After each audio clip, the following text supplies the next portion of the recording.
नमस्कार दोस्तों, स्वागत है आपका सोशल नोट चैनल पर। मित्रों, हम लोग पीजीटी 2004 का पेपर लगा रहे थे, जिसमें से पार्ट 1 जो है हम लोग लगा चुके हैं। ठीक है, आज ये पार्ट 2 आपके सामने आ रहा है और ये सिविक्स का पेपर हम लोग लगा रहे हैं। ठीक है, सिविक्स का पेपर है, तो जो पहला पार्ट नहीं देखा है तो वो आई बटन में यहाँ पर ऊपर जा कर के पार्ट 1 देख सकता है। आइए देखते हैं आज पार्ट 2 को। इसमें 30 प्रश्न हो गए, बाकी प्रश्न अगले पार्ट में एक शामिल करेंगे। तो कथन दिया हुआ है, अरस्तु के अनुसार राज व्यक्ति का पूर्वगामी है। ठीक है, यानी राज को व्यक्ति से पूर्वगामी मानते हैं। कथन है, अरस्तु के अनुसार राज एक नैसर्गिक संस्था है। निम्नलिखित विकल्पों में से सही उत्तर का चयन करें। ए सत्य, आर किंतु आर असत्य है। ए असत्य किंतु आर सत्य है। ए आर दोनों सत्य किंतु आर ए की सही व्याख्या नहीं है। ए आर दोनों सही तथा आर ए की सही व्याख्या है। फटाफट उत्तर देने का प्रयास कीजिएगा।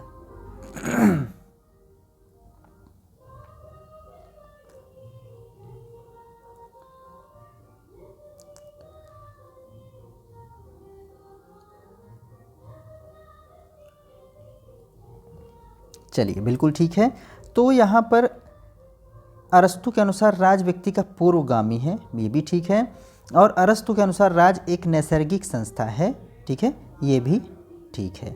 लेकिन ये इसकी सही व्याख्या नहीं करता है कि अरस्तु के अनुसार राज एक नैसर्गिक संख्या है, इसलिए राज व्यक्ति का पूर्वगामी नहीं है, ऐसा नहीं है।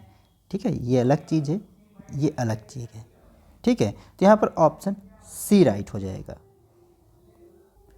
ठीक है, तो यहाँ पर उत्तर सी ठीक होगा। सभी लोग लगाइएगा और आगे चलेंगे दूसरे प्रश्न की तरफ। अगला प्रश्न है, प्लेटो ने अपने किस रचना में न्याय सिद्धांत का वर्णन किया है? प्लेटो कोई बात पूछ रहा है, न्याय सिद्धांत का वर्णन किसमें किया है? स्टेटमेंट्स में, द लॉज में, रिपब्लिक में, लिबर्टी में। उत्तर देने का प्रयास कीजिएगा सभी लोग फटाफट। बिल्कुल सही आंसर आ रहा सभी का। तो प्लेटो की जो पुस्तक है द रिपब्लिक, ठीक है, द रिपब्लिक, इसमें जो है ये न्याय मीमांसा करते हैं। ठीक है, कंसर्निंग जस्टिस की बात करते हैं, जिसका शीर्षक ही है इसका, इस जो ये कृति है इनकी द रिपब्लिक, इसका शीर्षक जो है क्या है? इसका वैकल्पिक शीर्षक अगर आप कहें, जिसका शीर्षक ही है न्याय मीमांसा, न्याय मीमांसा, यानी कि कंसर्निंग जस्टिस, कंसर्निंग जस्टिस। ठीक, तो इस प्रकार से यहाँ पर ऑप्शन सी राइट हो जाएगा। सभी का आंसर सी ठीक कर रहा होगा। अगला देखेंगे। 33वां क्वेश्चन है, मानव चेतना स्वतंत्रता की मांग करती है। स्वतंत्रता का संबंधों से अधिकार है तथा अधिकार राज्य की मांग करते हैं। अच्छा प्रश्न है, इंपॉर्टेंट क्वेश्चन है, कई बार पूछ चुका है और पूछे जाने की संभावना भी है। ऑप्शन में आपके पास लास्की, हॉब्स, ग्रीन या हीगल। फटाफट उत्तर देने का प्रयास करिएगा।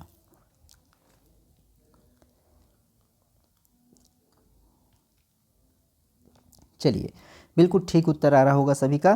तो यहाँ पर ऑप्शन सी राइट हो जाएंगे, ग्रीन। ठीक है, ऑप्शन यहाँ पर सी राइट होंगे, ग्रीन।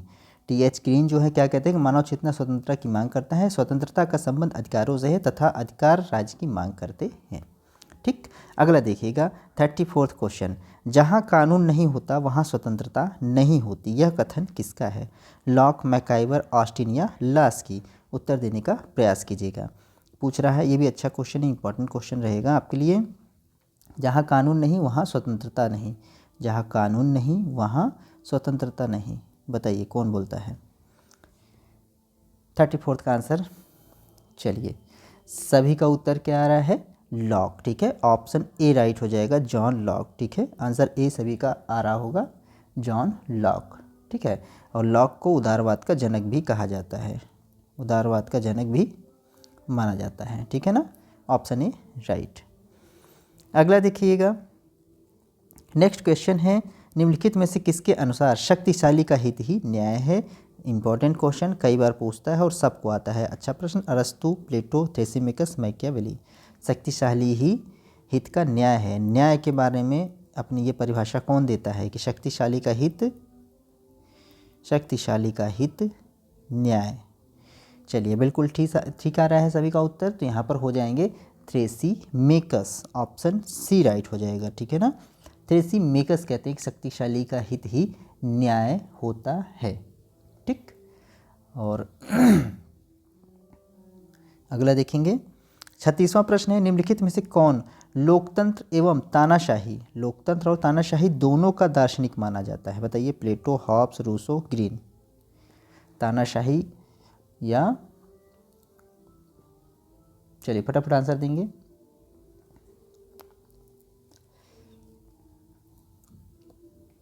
बिल्कुल सही आंसर आ रहा है। तो यहाँ पर जीन जैक्स रूसो, रूसो हो जाएंगे, ऑप्शन सी राइट होगा। रूसो जो है ये एक फ्रांसीसी विचारक है, ठीक है ना। कैसे विचारक हैं? फ्रांसीसी विचारक थे, जहाँ पर जो है वो काफ़ी टाइम से रहे, ठीक है। इनको जो है लोकतंत्र और तानाशाही दोनों का ही दार्शनिक माना जाता है, ठीक है ना। दोनों को ही मतलब दोनों का दार्शनिक माना जाता है। चलिए 36वां प्रश्न है, निम्नलिखित में से कौन सा दबाव समूह का कार्य नहीं है? पूछ रहा है। दबाव समूह जनतांत्रिक प्रक्रिया के अभिव्यक्ति का साधन है। दबाव समूह शासन के लिए सूचना एकत्र करने वाले संगठन हैं। दबाव समूह सरकारी निरंकुशता को सीमित करते हैं, या दबाव समूह सदैव असंवैधानिक साधनों का ही प्रयोग करते हैं? 37वें प्रश्न का उत्तर देंगे सभी। दबाव समूह का कार्य नहीं है पूछ रहा है, ठीक है, ध्यान रखिएगा, नहीं है। चलिए बिल्कुल ठीक है। तो दबाव समूह सदैव असंवैधानिक साधनों का ही प्रयोग करते हैं, ठीक है। ये ऑप्शन यहाँ पर गलत है, यानी कि डी राइट हो जाएगा। पूछ रहा कौन सा दबाव समूह का कार्य नहीं है, तो हम हमेशा असंवैधानिक साधनों का ही प्रयोग नहीं करते हैं, ठीक है ना। वो तो संविधान के विरुद्ध हो जाएगा, कानून के विरुद्ध कार्य हो जाएगा, ठीक है ना। ऑप्शन डी यहाँ पर राइट हो जाएगा इस हिसाब से। अगला है, मतों को गिना नहीं तौला जाना चाहिए। यह कथन भी बहुत अच्छा है, इम्पॉर्टेंट है। और कौन कहता है बताइएगा? ऑंग व्रेन जेसमिल फाइनर। मतों को गिना नहीं तौला जाना चाहिए, ठीक है ना। मतों को गिना नहीं तौला जाना चाहिए, बताइए। चलिए सभी का उत्तर आ रहा होगा, फटाफट आंसर दीजिएगा।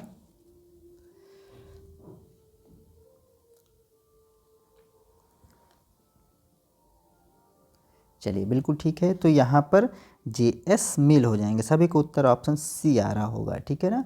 मतों को गिना नहीं बल्कि तौला जाना चाहिए। अनुपातिक प्रतिनिधित्व की प्रणाली इसी पर आधारित होती है, ठीक है ना। तो ऑप्शन यहाँ पर सी राइट होगा। 39वां क्वेश्चन है, अनुपातिक प्रतिनिधित्व का सूत्रपात किया, बताइएगा फिर से। तो अनुपातिक प्रतिनिधित्व का सूत्रपात किया जेएस मिल ने, डार्विन ने, जीडीएच कोल ने, बेंथम ने। अनुपातिक प्रतिनिधित्व, फटाफट उत्तर देने का प्रयास करिएगा। 39 question, important question for the TGT and PGT also. बताइए।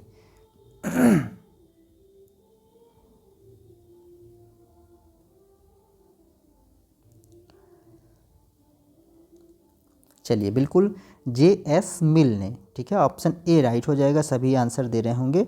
तो मिल के द्वारा जो है इनकी जो पुस्तक है, एक रिप्रेजेंटेटिव गवर्नमेंट, रिप्रेजेंटेटिव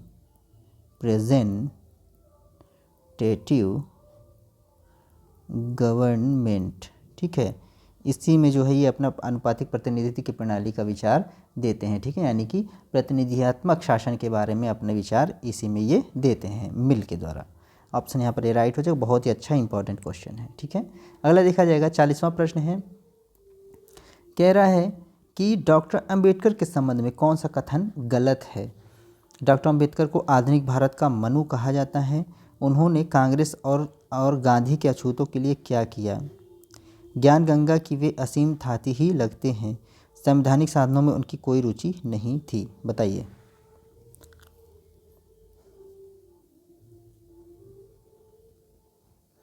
गलत कथन पूछ रहा है। चलिए बिल्कुल सही बोल रहे हैं आप लोग कि डॉक्टर अंबेडकर को आधुनिक भारत का मनु कहा जाता है, ये भी ठीक है। उन्होंने कांग्रेस और गांधी को अछूते के लिए क्या किया, ये भी सही है। ज्ञान गंगा की वे असीम थाती ही लगते हैं, बिल्कुल सही है। संवैधानिक साधनों में उनकी कोई रुचि नहीं थी, नहीं भाई, उनकी रुचि थी, बिल्कुल रुचि थी, बल्कि वो संविधान सभा के जो प्रारूप समिति उसके अध्यक्ष भी थे, है ना, संविधान के प्रारूप समिति के अध्यक्ष भी थे। कौन? डॉक्टर भीमराव अंबेडकर। यहाँ पर ऑप्शन इस प्रकार से डी राइट हो जाएगा। अगला बताइएगा, इसको मिलाना है तो फटाफट मिला लीजिए। और ओके, नहीं, पूछ रहा है कि कौन सा गलत है, मिलाना नहीं है, पूछ रहा है कौन सा गलत है। संसदात्मक शासन व्यवस्था ब्रिटेन, भारत, जर्मनी। अध्यात्मक शासन व्यवस्था अमेरिका, ब्राज़ील, लैटिन अमेरिका के राज्य, दक्षिण अफ्रीका। संघात्मक शासन इंग्लैंड, जापान, चीन, फ्रांस। एकात्मक शासन व्यवस्था ब्रिटेन, फ्रांस, चीन। बताइए कौन सा गलत है।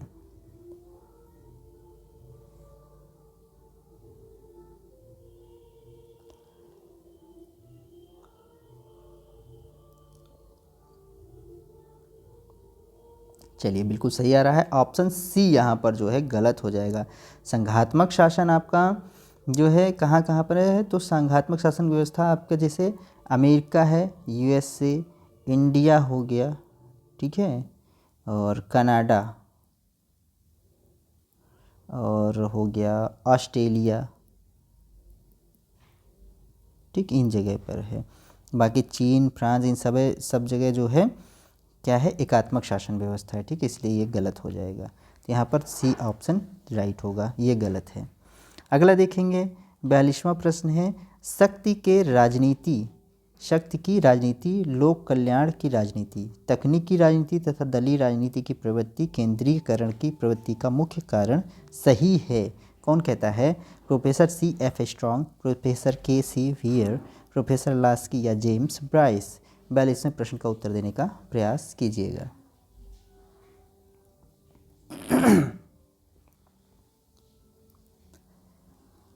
चलिए, बिल्कुल सही।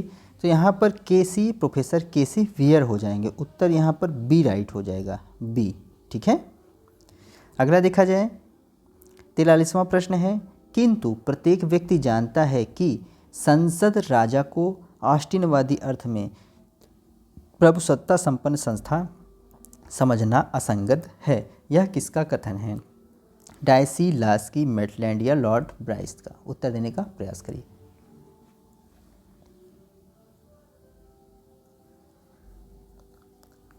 चलिए, बिल्कुल सही, सभी का उत्तर ऑप्शन बी आ रहा होगा। यहाँ पर एच जे लास्की, ठीक है ना, एच जे लास्की जो है वो क्या कहते हैं, किंतु प्रत्येक व्यक्ति जानता है कि संसद राजा को आस्टिनवादी अर्थ में प्रभुसत्ता संपन्न संस्था समझना असंगत है। यहाँ पे ऑप्शन बी राइट हो जाएगा, ठीक है।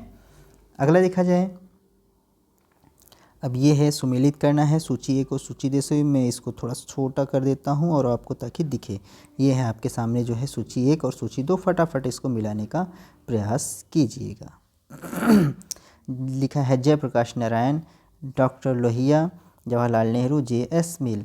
हिंदुस्तान मेरे खून में समाया हुआ है, आत्मविषयक एवं परिविषयक कार्य, चौखंबा राज की व्यवस्था, दल विहीन प्रजातंत्र। फटाफट बताने का प्रयास करें। अच्छा प्रश्न है, ये भी इम्पोर्टेंट क्वेश्चन है।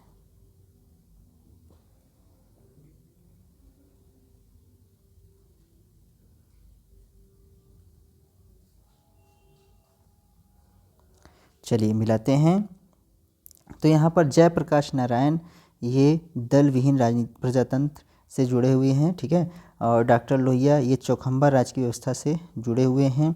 इसके बाद जवाहरलाल नेहरू, इनका है कि हिंदुस्तान मेरे खून में समाया हुआ है, और मिल जो है आत्मविषयक एवं परविषयक कार्यों की संज्ञा देते हैं। इस प्रकार से यहाँ पर ऑप्शन 3 या सी राइट हो जाएगा, ठीक है, ऑप्शन सी राइट हो जाएगा। सभी को उत्तर सी आ रहा होगा। अगला देखा जाएगा, अगला प्रश्न है कि महात्मा गांधी शक्ति के सिद्धांत के मुख्य तत्व नहीं है। शक्ति के सिद्धांत का मुख्य तत्व नहीं है, पूछ रहा महात्मा गांधी के अनुसार। शक्ति का संबंध हिंसा से है तथा राजनीति शक्ति का हिंसक कृत्य से प्राप्त की जा सकती है। ओके, गांधी जी ने राजनीतिक शक्ति का विखंडन नहीं किया है, और यही अराजकतावादियों की तरह उसे समाप्त करने का 45 है, प्राप्त करने का यत्न किया है। यत्न है, यत्न किया है या प्रयत्न किया है, यत्न किया। गांधी चाहते थे कि शक्ति का प्रयोग इस प्रकार हो ताकि देश को मजबूती मिले और शत्रु कमज़ोर हो। शक्ति का आधार हिंसा है और इसे केवल बड़ी हिंसा द्वारा ही उत्साहित किया जा सकता है। फटाफट उत्तर देने का प्रयास करिएगा। शक्ति के सिद्धांत में उनका मुख्य तत्व नहीं है गांधी जी के अनुसार। चलिए बिल्कुल ठीक है। तो यहाँ पर जो गांधी जी के द्वारा सी ऑप्शन है ये नहीं था, उनके जो शक्ति के सिद्धांत के तत्वों में शामिल नहीं है कि गांधी जी चाहते थे कि शक्ति का प्रयोग इस प्रकार हो ताकि देश को मजबूती मिले और शत्रु कमज़ोर हो। ठीक है, नहीं नहीं नहीं, ये नहीं, ये तो ठीक है, ये सही है भाई, ये ठीक है। ये शक्ति का आधार हिंसा है, ये नहीं होना चाहिए। ठीक है, इसे केवल बड़ी हिंसा के द्वारा उत्साहित किया, नहीं, इसे केवल बड़ी हिंसा के द्वारा नहीं। ऑप्शन डी राइट होगा भाई, गलत हो गया, ऑप्शन डी सही होगा, सभी का डी आना चाहिए। ठीक है, सी नहीं, बाकी सब सही है, सी ठीक है, डी सही होना चाहिए। ठीक है, अगला देखिएगा। अगस्त 1936 में डॉक्टर अंबेडकर ने किस दल की स्थापना की? स्वतंत्र मजदूर दल, समाजवादी दल, Republican party of India, Akhil Bharatiya बहिष्कृत दल। फटाफट उत्तर देने का प्रयास कीजिएगा।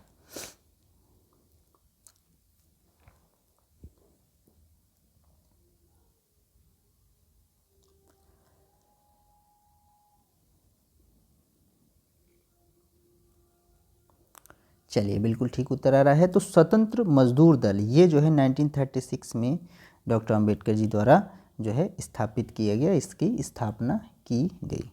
ठीक है ना, ऑप्शन यहाँ पर ए राइट हो जाएगा, सभी का आंसर ए आ रहा होगा।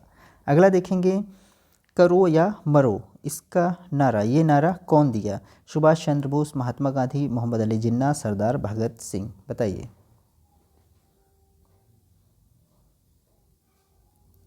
चलिए, तो क्या है आंसर? तो भारत छोड़ो आंदोलन जब जारी हुआ, भारत छोड़ो आंदोलन, उस दौरान जो है गांधी जी के द्वारा करो या मरो का नारा दिया गया, करो या मरो का नारा दिया गया, डू और डाई का नारा दिया गया। ठीक, ऑप्शन यहाँ पर बी राइट हो जाएगा। कहाँ पर दिया गया, कब दिया गया? 8 अगस्त 1942 को मुंबई के ग्वालियर टैंक मैदान में। कहाँ पर? मुंबई के ग्वालियर टैंक मैदान में। ठीक है ना, इस प्रकार से यहाँ पर उत्तर बी राइट हो जाएगा। अगला देखा जाएगा, अगला भी मिलाने का है इसलिए थोड़ा सा इसको छोटा कर देते हैं। मिलाइए, यहाँ पर विचारक दिए हुए हैं और उनकी अवधारणाएं दी हुई हैं। ठीक है, विचारक हैं, अवधारणाएं हैं, इनको मिलाना है। दादा भाई नौरोजी न्यासिता, महात्मा गांधी संपूर्ण क्रांति, रविन्द्रनाथ टैगोर अपवहन सिद्धांत, जे प्रकाश नारायण अंतर्राष्ट्रीयता। बताइए, फटाफट उत्तर मिलाइए। ये कूट है।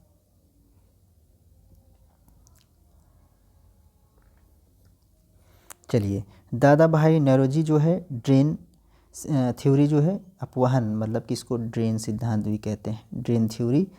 और इसके बाद जो है आपका गांधी जी, ये न्यायसतक सिद्धांत से संबंधित, और जयप्रकाश नारायण संपूर्ण क्रांति, टैगोर जी अंतर्राष्ट्रीय। इस प्रकार से मिला लीजिए, कौन सा हो जाएगा? यहाँ पर सी राइट हो जाएगा। ठीक, ऑप्शन सी।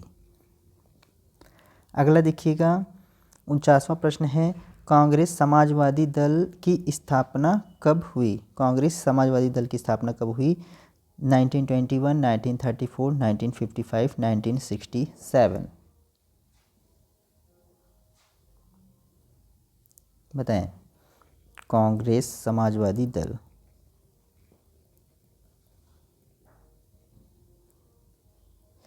इसकी स्थापना होती है बम्बई में। ठीक है, कब? 1934 में।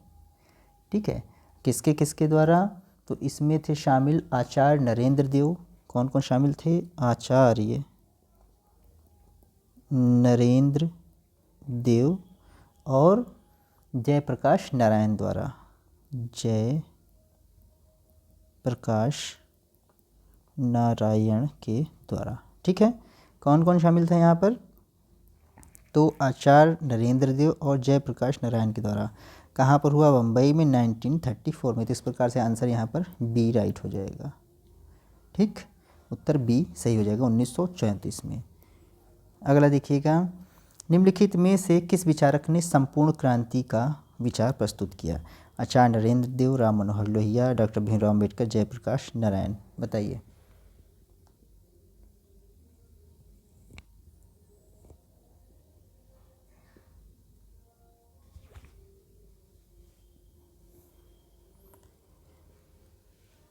चलिए बिल्कुल ठीक है, तो यहाँ पर जयप्रकाश नारायण हो जाएंगे, ऑप्शन डी राइट हो जाएगा। ठीक है, बाकी आचार्य नरेंद्र देव और जयप्रकाश नारायण दोनों ने ही मिलकर के कांग्रेस समाजवादी दल की स्थापना की थी, अभी ऊपर हम लोगों ने देखा है। तो यहाँ पर ऑप्शन डी राइट है। अगला देखा जाएगा, 51वां प्रश्न है, भारत छोड़ो आंदोलन के दौरान कांग्रेस रेडियो का संचालन किसने किया? पूछता रहता बार बार, इंपॉर्टेंट है। जयप्रकाश नारायण, डॉक्टर भीमराव अम्बेडकर, उषा मेहता या आचार्य नरेंद्र देव।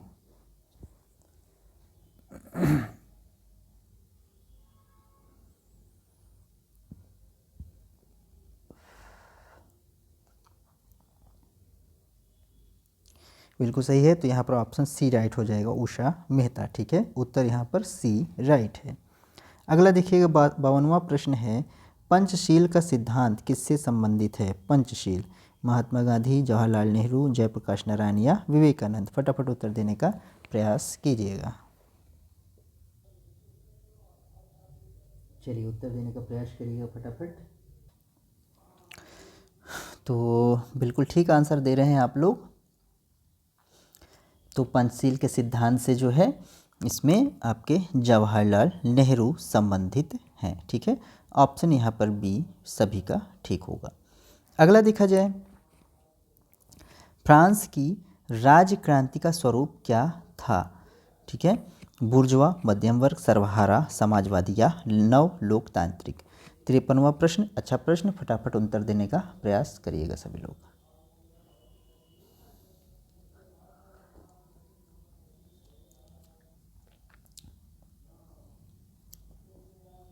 चलिए बिल्कुल ठीक है, तो फ्रांस की जो राज्य की क्रांति का स्वरूप था वो मध्यम वर्ग यानी कि बुर्जुआ वर्ग था। ठीक है, ऑप्शन यहाँ पर ए सही होगा। सभी का उत्तर बिल्कुल सही आ रहा होगा। अगला प्रश्न बताइएगा, फिर से मिलाने का है, इसको मैं थोड़ा सा छोटा कर देता हूँ ताकि आप लोग को दिखे। चलिए, दो सूचियाँ दी हुई हैं, इनको मिलाना है। अमेरिका का संविधान है और फ्रांस का संविधान, ब्रिटेन का संविधान, चीन का संविधान। और देखिए इसके साथ में ये दिया हुआ है 2015 का मैग्ना कार्टा में 1628 का पिटिशन ऑफ राइट्स, दिसंबर का 1789 में लागू, 6 अक्टूबर 1958 में लागू। चलिए फटाफट जो है मिलाइए और इसका उत्तर देने का प्रयास करिए, नीचे कूट दिया हुआ है।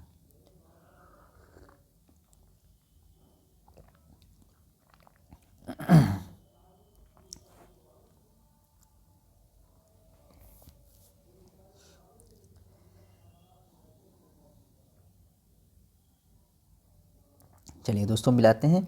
तो अमेरिका का संविधान जो है 1789 में लागू होता है। ठीक, पहला तो ये मिल गया। दूसरा है फ्रांस का संविधान आपका 6 अक्टूबर 1958। ठीक है, कब? 6 अक्टूबर 1958 को लागू होता है। एक तो ये हो गया। और जो ग्रेट ब्रिटेन का संविधान है या ब्रिटेन का संविधान है, ये 1215 के मैग्ना कार्टा एवं 1628 के पिटिशन ऑफ राइट से संबंधित है। ठीक है, इसके बाद चीन का संविधान आपका दिसंबर 1982 में लागू। इस प्रकार से यहाँ पर आंसर क्या हो जाएगा? डी ठीक हो जाएगा। ठीक है, क्या? डी।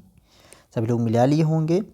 अगला देखिएगा, कौन सा विचारक कह रहा है, कौन सा विचारक पाश्चात्य राजनीतिक चिंतन में संविधानवाद का जनक माना जाता है? प्लेटो, अरस्तु, एक्विनाज, सिसरो। उत्तर देने का प्रयास करें।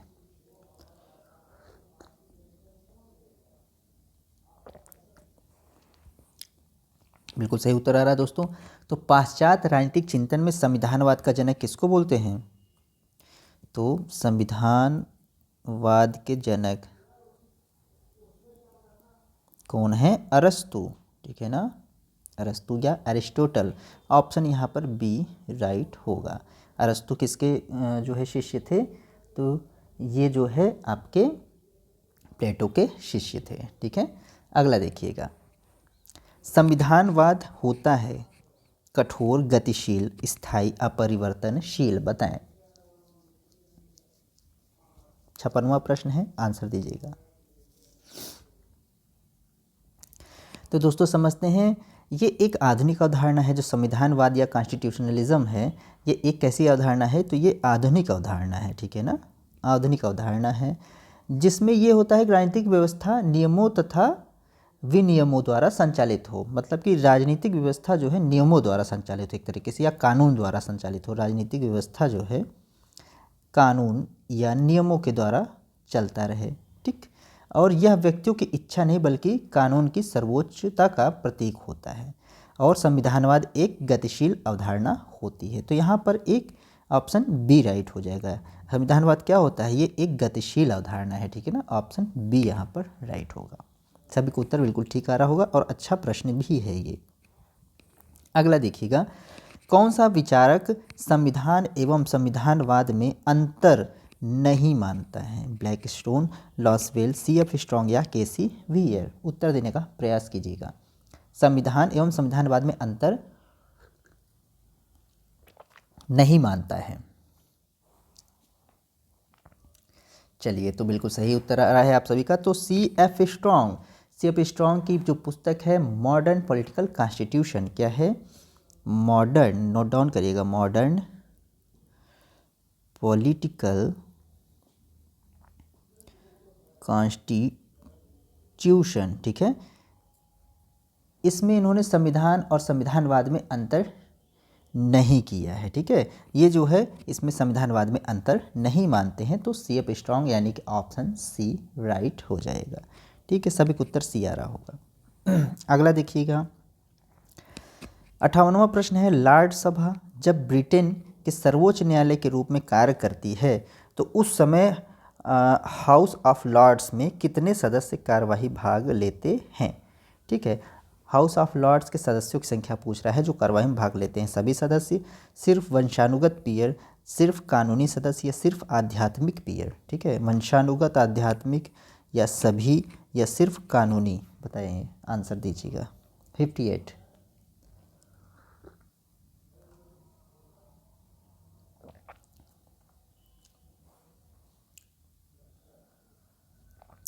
बिल्कुल सही है दोस्तों। तो यहाँ पर सिर्फ कानूनी सदस्य उसमें भाग लेते हैं, ठीक है ना, ऑप्शन सी राइट हो जाएगा यहाँ पर, केवल कानूनी सदस्य, ठीक है। लॉर्ड सभा इंग्लैंड में सर्वोच्च न्यायाधिकार उसको होता है, ठीक है, सर्वोच्च न्यायाधिकार का जो है रहता है। अगला देखेंगे, 59वां क्वेश्चन है, भारतवर्ष में वित्तीय प्रशासन का अभिकरण नहीं है, कह रहा है।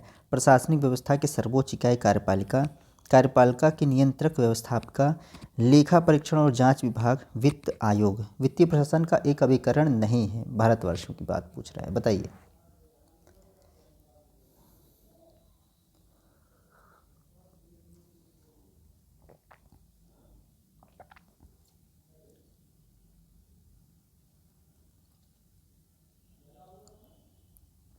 बिल्कुल सही आंसर आ रहा है दोस्तों।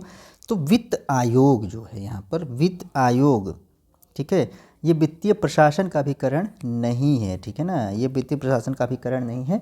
बाकी आपका ए, प्रशासनिक व्यवस्था सर्वोच्च के कार्यपालिका और कार्यपालिका नियंत्रक विभाग, लेखा परीक्षण और जांच विभाग, ये सभी जो है इसके अभिकरण हैं। साथ ही साथ संसदीय समितियाँ आदि भी जो है वित्तीय प्रशासन के अभिकरण होते हैं, ठीक है। तो पूछ रहा था अभिकरण नहीं है, तो वित्त आयोग जो है वित्तीय प्रशासन का कोई भी अभिकरण नहीं माना जाता, ठीक है। यहाँ पर ऑप्शन डी राइट हो जाएगा। 60वां प्रश्न है, देखिएगा, थोड़ा सा इसको छोटा कर देता हूँ। निम्नलिखित में से मौलिक अधिकारों तथा नीति निर्देशक तत्वों के बीच कौन सा अंतर सही नहीं है? अंतर सही नहीं है पूछ रहा है। मौलिक अधिकार न्यायविष्ट हैं जबकि नीति निर्देशक तत्व अन्यायविष्ट हैं, ठीक। दूसरा है, मौलिक अधिकार नकारात्मक है जबकि निर्देशात्मक तत्व सकारात्मक हैं, ओके। मौलिक अधिकार राज्य को असीमित शक्ति प्रदान करते हैं जबकि निदेशक तत्व राज्य पर सीमाएं लगाते हैं। ठीक है, अगला देखिएगा, मौलिक अधिकारों का कानूनी महत्व है जबकि निदेशक तत्व नैतिक आदर्श मात्र हैं। फटाफट उत्तर देने का प्रयास कीजिएगा।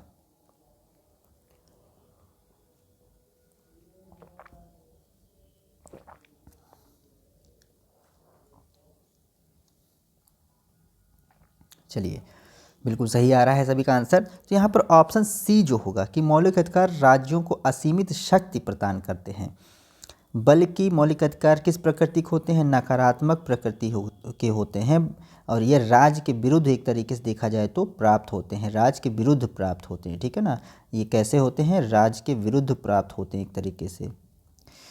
और जो निदेशक तत्व हैं ये राज्य पर सीमाएं नहीं लगाते हैं बल्कि राज्यों के ऊपर ही निर्भर होता है इनका, ये राज्यों को केवल दिशा निर्देश या उनको एक फिलॉसफी प्रदान करते हैं। तो इस प्रकार से ऑप्शन यहाँ पर सी राइट हो जाएगा। बाकी मौलिक अधिकार न्यायविष्ट हैं, बिल्कुल सही है, जबकि नीति निदेशक तत्व अन्यायविष्ट है, मतलब कि इनको न्यायालय में लागू करने के लिए कोई भी रिट दायर नहीं किया जा सकता है। नीति निदेशक तत्व को यह पूर्णतः जो है राज्य के विवेक पर आधारित होता है।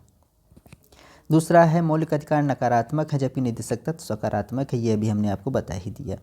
सी के बारे में बता ही दिए कि ये गलत है। डी है मौलिक अधिकारों का कानूनी महत्व है, बिल्कुल है, जबकि निदेशक तत्व नैतिक आदर्श मात्र है, बिल्कुल सही है, क्योंकि ये फिलोसफिकल बेस्ड पे है। ठीक है ना, फिलॉसफी एक प्रदान करते हैं, स्टेट्स को एक दिशा निर्देश प्रदान करते हैं।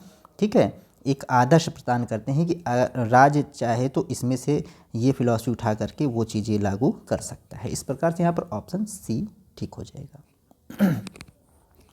61वां प्रश्न है,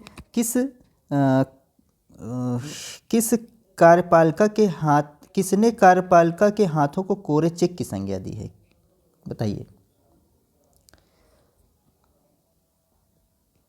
61वां क्वेश्चन है, कार्यपालिका के हाथों को कोरा चेक, यहाँ लिख देता हूँ, कार्यपालिका के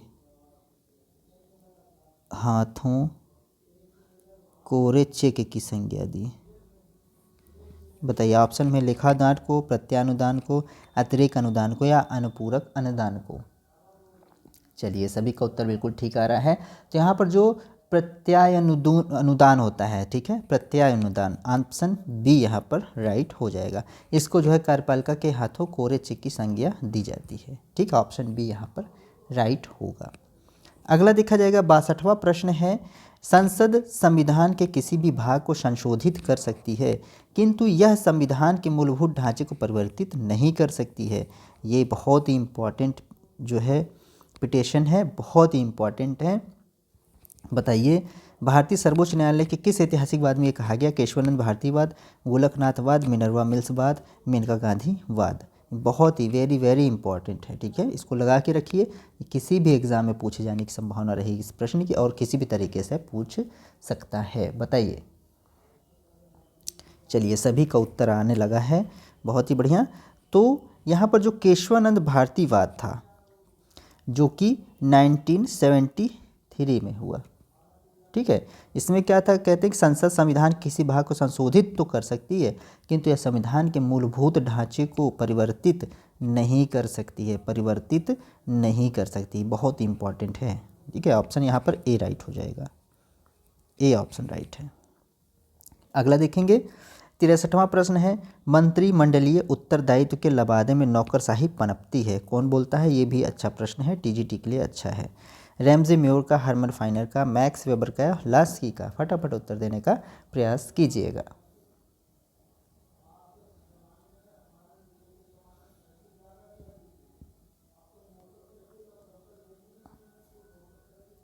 चलिए, बिल्कुल ठीक है। तो मंत्रिमंडलीय उत्तरदायित्व के लबादे में नौकरशाही पनपती है, ये बोलते हैं आपके रैमजे म्योर। रैमजे म्योर इनकी एक पुस्तक है, इनकी पुस्तक का क्या नाम है, हाउ ब्रिटेन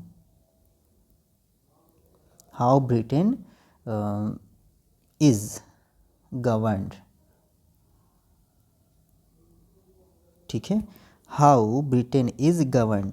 तो ये जो है आपका रैमजे म्योर के द्वारा दिया गया। ठीक है, ये इनकी पुस्तक का नाम है इसी में।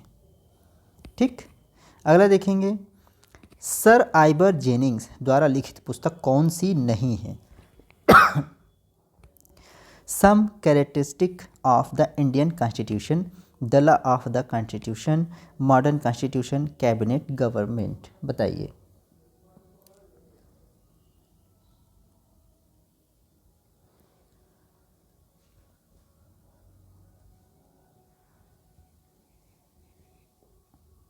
चलिए बिल्कुल ठीक है। तो यहाँ पर दोस्तों ऑप्शन सी जो मॉडर्न कॉन्स्टिट्यूशन है ये आपका सर आइबर जेनिंग्स के द्वारा नहीं लिखी गई है। कमेंट बॉक्स में आप लोग बताइएगा कि ये पुस्तक किस लेखक की है। ठीक है, ऑप्शन सी यहाँ पर राइट हो जाएगा। अगला देखिएगा। ओ ठीक है, तो आज यहीं 64th क्वेश्चन तक हैं। बाकी और जो प्रश्न बचे हुए हैं ये आपको कल एक वीडियो में मिल जाएगा। ठीक है, तो आशा करते हैं कि वीडियो आपको पसंद आई होगी। पसंद आई हो तो ज़रूर से ज़रूर आप लोग एक बार लाइक कर दीजिएगा, शेयर कर दीजिएगा और साथ ही साथ सब्सक्राइबर्स भी ज़रूर बढ़ाइए। ठीक है, आपके घर में अगल बगल जो दोस्त हों या जो भी हैं आपके सब्सक्राइबर्स थोड़ा सा बढ़ाइए। 1000 तक पहुंचना हम लोगों का टारगेट है। ठीक, सब्सक्राइबर बढ़ जाएंगे तो बहुत ही अच्छा रहेगा, थोड़ा सा चैनल को प्रभाव पड़ेगा अच्छा। ठीक, चलिए मिलते हैं फिर एक ऐसे ही वीडियो के साथ कल। सभी को जुड़ने के लिए बहुत बहुत धन्यवाद। जय हिंद।